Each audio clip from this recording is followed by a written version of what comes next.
Si ellos pudieran hablarte hoy, ¿qué crees que te pedirían?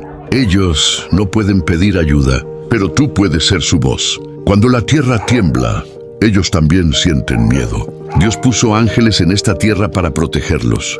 Y hoy, después de este terremoto, esos ángeles también necesitan de nosotros. Los animalitos no son solamente mascotas. Son compañía, lealtad y amor sin condiciones. Hoy podemos ser parte de esa protección.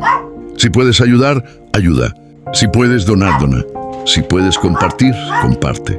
Porque para ellos, nuestra ayuda puede significarlo todo. Hoy por ellos, mañana ellos por nosotros.